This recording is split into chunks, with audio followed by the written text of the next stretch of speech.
Welcome back to Animal Crossing New Horizons. I'm dear darling, and shall we see what's going on on our lovely island of Fawnhollow today? Why do I not hear sound coming out my right ear? Here we go. There we go. Everything's set up properly. We all good? Are we all situated? Buckle in. I was going to say buckle in, buckaroos. What on earth am I saying? I don't know. It's unhinged just to start off with. But yeah, what should we talk about today? I don't know. You see about news about... I can't remember, but it was like Nintendo or was it Game Freak? I can't remember. It was like it because I remember that the thing was like for people who did Pokemon, but I don't know now if they were referring to Nintendo or Game Freak. But something like they had some horse racing game which was crossed with some other genre, some very. It was like a card game. It was like horse racing and hearts or something. No, horse racing and solitaire. That was it. Which is coming to like the phone, and I was like, what on earth is that title? Well, we're going to that for a second. Hello everyone. Right now on Fawnhallow, 6:07 p.m. on Wednesday, January 4th, 2023. Yeah, it was like, hold on, you know, I could probably find it. I'm pretty sure it was on Reddit. I saw it. Let's see. r/games, you know, the El Clasico, for me to actually get some sort of gaming news, sort of. What if I search horse? It will probably come. Oh, there we go. Pokemon creators brilliant mashup of horse racing and solitaire is coming to iPhone. And, you know, I don't know why I've chosen to necessarily talk about this, because I don't know anything about it. I only clicked on the article and I was like, oh, that looks pretty cute. Am I going to play it? Probably not. But it's just like, what? It was just me reading that title being like, that is the strangest combination of like thematic plus game mechanic, like game genre I've ever even heard of. I mean, you've been spending too much time on BuzzFeed apparently, but I happen to know where to find one. What are we doing? What are we giving to you? Bulldog jacket? Sure. Let's talk price. 561 sounds good. I wish there was a way I could just like give it to you for free at this point. I don't need your bells at me. I feel bad for taking them, if anything. Also, the sprite costume's very interesting. So I guess she's gonna be wearing that at some point. I don't even know what the bulldog thing is.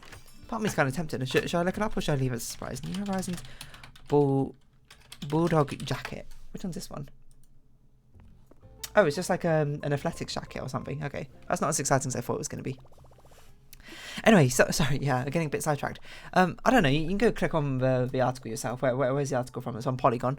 I don't know, it's just like got really cute, like Pokemon style-esque, I don't want to say Pokemon style-esque, but like sort of chibi-esque horse racing characters. But apparently this is a solitaire game, maybe? I don't really know.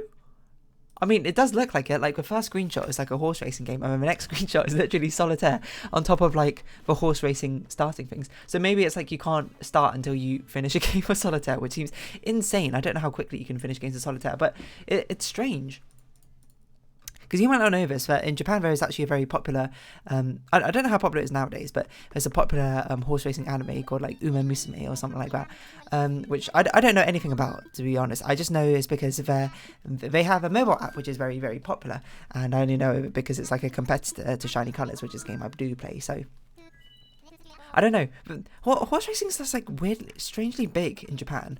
I suppose that's sort of like gambling and betting element in general. You know, Japan do like the gambling elements, you know, pachinko being also quite a big thing.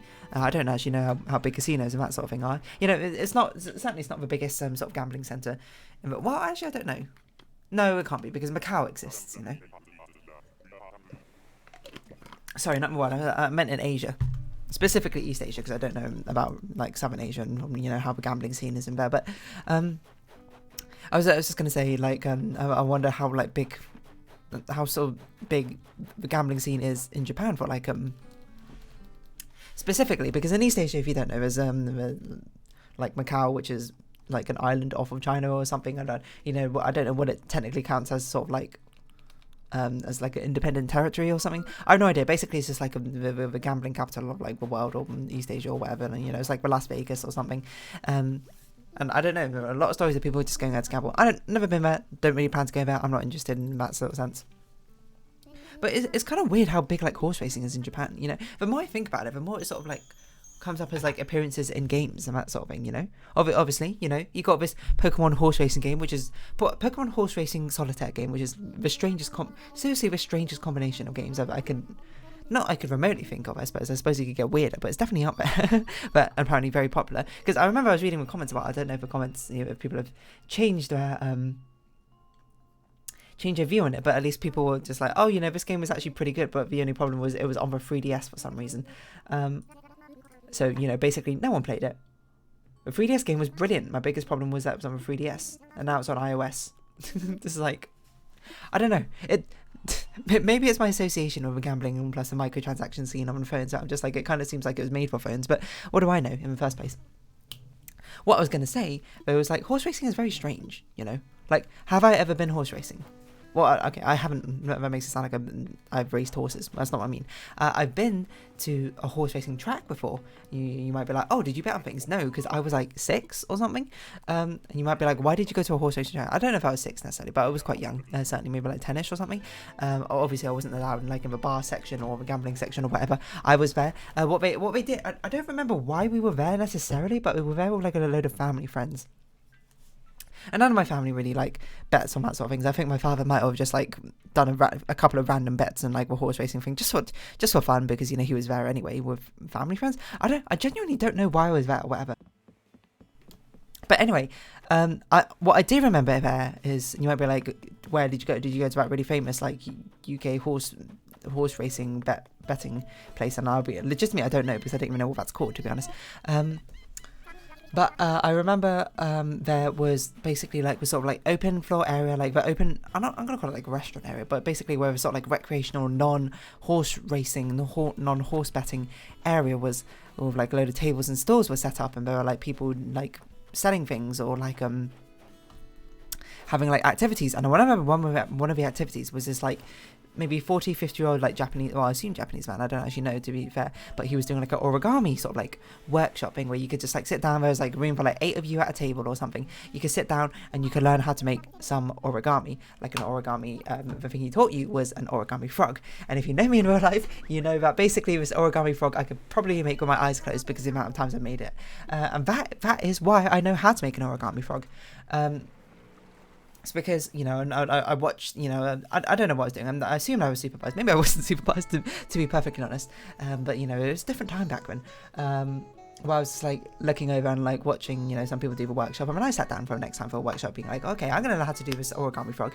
And then, you know, he taught us and it was cool. And then basically I had nothing else to do for the entire day because, you know, I'm like a 12-year-old or something. I'm not going to go betting on horses and I'm not going to go drinking at a bar or whatever. And all the other sort of like stalls were probably, you know, things not at all relevantly interesting to me. So I sort of just like stood by the stall and just sort of like watched more workshops happen, and then basically I just sort of became like a little assistant for the thing, where when people were there, if they were struggling or they like didn't know how to do the origami thing, instead of that guy helping, I would help them as well. And that's how I got so good at making this origami frog, because I just did it over and over and over again. But I never actually spoke with him, and nor did he really acknowledge me all that much, to be honest. I don't know, maybe it's he wasn't comfortable speaking in English or whatever. I don't really recall, because I don't remember him speaking much in general. But the fact that I was there for like 4 hours or something, okay, I say 4 hours, I don't actually know if it was that long. It was probably, you know, in my childhood mind it felt like a really long time. It was probably like an hour and a half or something, where I saw like so many people coming by to his like little workshop to learn how to make an origami frog. He never really acknowledged me, I'm going to be honest.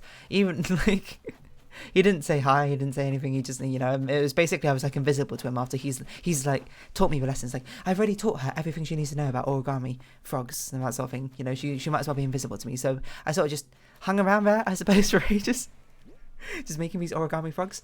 And I remember distinctly that one girl who I think at the time she was like, if I were to guess, you know, she looked older than me at the time, so I would guess she would like be 13, 14ish or something, sat down where, and like her mother was like sitting behind her or something, and then he's just started to teach her a lesson about the origami frog, or like what to do. And when she was like, oh no, you already taught me how to do the origami frog, can you teach me something, like can we do something different? And I remember he didn't teach her anything, he just made her this really cool origami thing. I don't even remember what he made.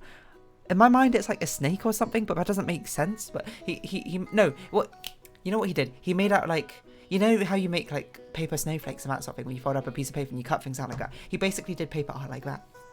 He folded a piece of paper numerous times. When he cut it out, when he like opened it up and gave it to her, and she was like, cool, and then just left. You know, what happened to the rest of the people who were there for that frog workshop? I don't know. Why didn't I get anything special? I don't know. I guess I'd never asked, to be perfectly honest. So it lives in my memory at the time, because I remember seeing that, being like, oh, I wonder if I should ask to try and get something special, seeing as I've been here for like 12 of these like origami frog making workshops, and you know, I never did. Instead, I got the invaluable lessons of any time anyone gives gives me a piece of paper, and I don't know what scrap piece of paper, and I don't know what to do with it. I'll make an origami frog with it. And most of the people who see that go, hey, that's pretty cool. So I've given away countless origami frogs in my lifetime. I say countless. I haven't actually made one for like quite a few years. This is very much sort of like early secondary school. Maybe I was like 8 or something. It's very much sort of like primary school to mid-secondary school sort of time. I can still make them. I can still tell you now how to make one if you really want to. What you need is you need a piece of paper which is the ratio 2 to 1. You fold it in half, so you have like a 1x1 square. Open it up again. When you fold, and still keeping it horizontal, you fold the outer edges, the left and right edges into the center. No, you don't. Hold on. Raymond's ill, so we need to go get some medicine. No, well, so you basically have 2 1x1 squares along a fold, and then you had to fold those 1x1 squares into triangles along with diagonals, and then you had to do this sort of like accordion fold, which I can't really describe verbally, I suppose, but it's basically like, you know, imagine you're looking at the square. It's got like an X-shaped fold on it. You had to, the X-shaped folds had to go inward, essentially.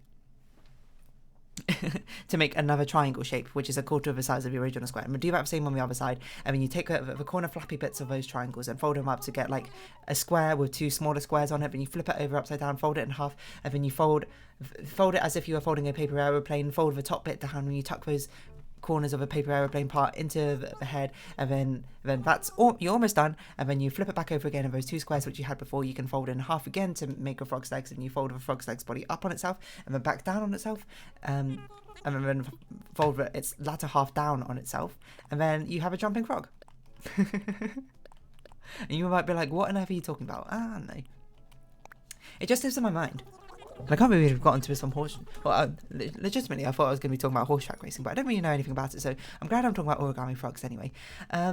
Yeah, and if anything, that kind of sparked a little bit of interest in origami, where I would go online and then I'd like search up how to make some origami things, and I'd make it. I don't remember how to make a lot of it off the top of my head, to be honest. The only thing I do remember is like, I can't remember exactly, but it's basically like a little paper sleeve, which I remember I made, and my father was like, hey, you know, you can like use that as a rice cup scoop or something. And I was like, okay, fair enough. But there's also, like, I used to be able to make this, like, little basket thing. That was pretty cool. I can't remember a lot of these off the top of my head, but there's, like a paper fox. Like a 2D paper fox. It wasn't as cool as a 3D jumping frog, I'm not gonna lie. But jumping frog's still the coolest origami thing I can make, and probably the only thing I can remember how to make. I remember one of my friends taught me how to make, like, a paper water bomb, which basically is, a water balloon? Yeah, not water bomb. It's basically, well, you can actually inflate it up, and you can make, like, it makes it like a little ball shape, but what you're meant to do is like you're meant to actually fill it up with water, and you can like chuck it at people, and it's basically like a water balloon, but it doesn't use rubber, it uses paper, which probably doesn't give like a very sort of satisfying burst.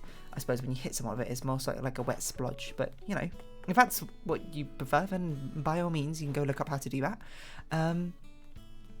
What else did I use to remember how to make? I don't know, off the top of my head.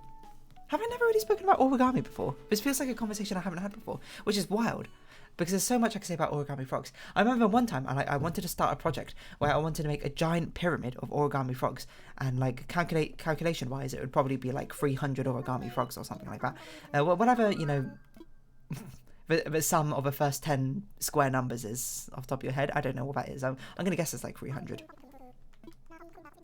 Why am I talking to you, Blabbers? I don't know, but you know, bye, Blabbers. Good chat, very good chat.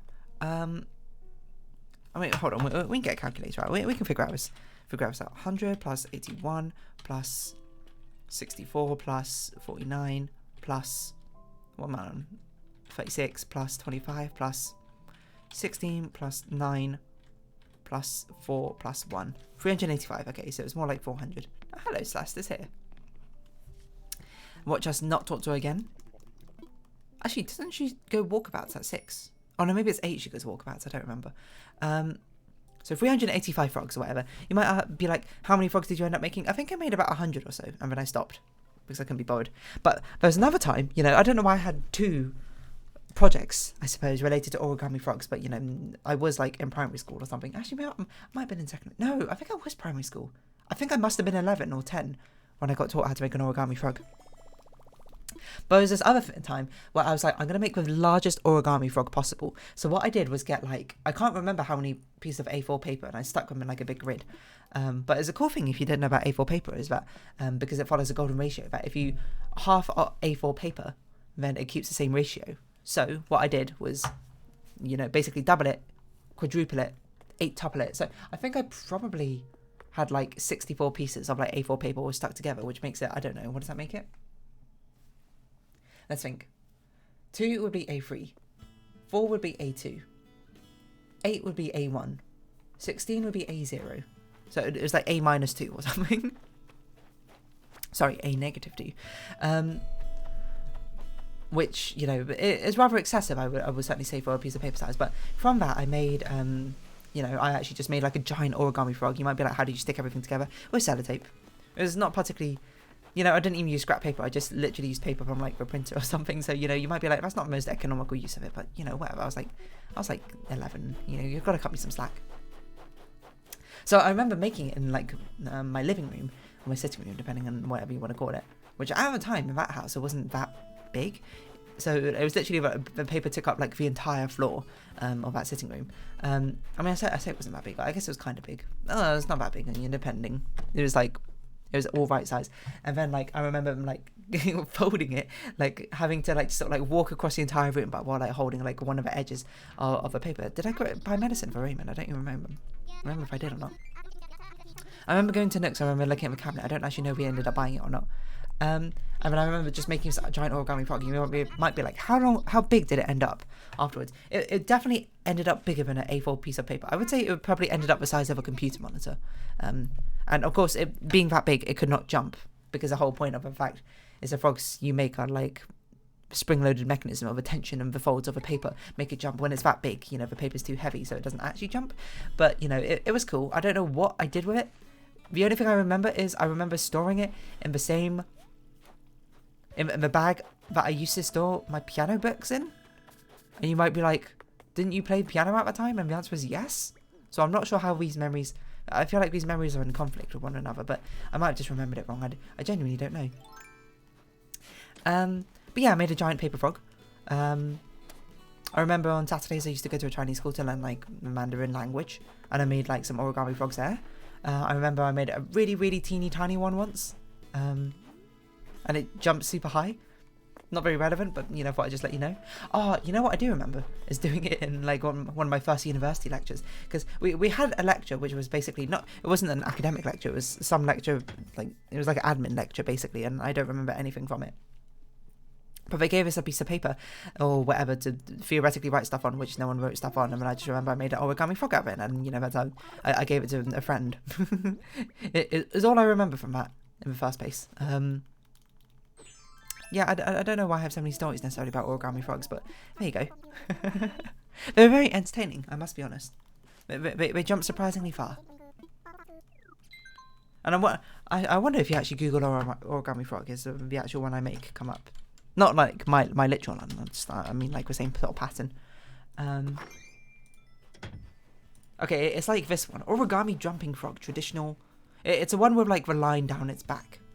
That's what my one looks like. It doesn't look like this. I should learn how to make more origami stuff. Origami's pretty cool. Looks like you can make different types of origami frog though. My one seems a little bit cooler, I suppose. Hey, you can make a simplified origami frog. That's pretty cool. Didn't know that. Anyway, yeah, origami frogs. I guess that's the title of this episode. So anyway, if you have been watching, thank you very much. It's been Animal Crossing New Horizons. I've been Day Darling. Likes, comments, subscriptions, shares. Greatly appreciated. Twitter and Discord down below. I hope we see each other again. But for now, it's our farewell. So until next time. Bye-bye for now.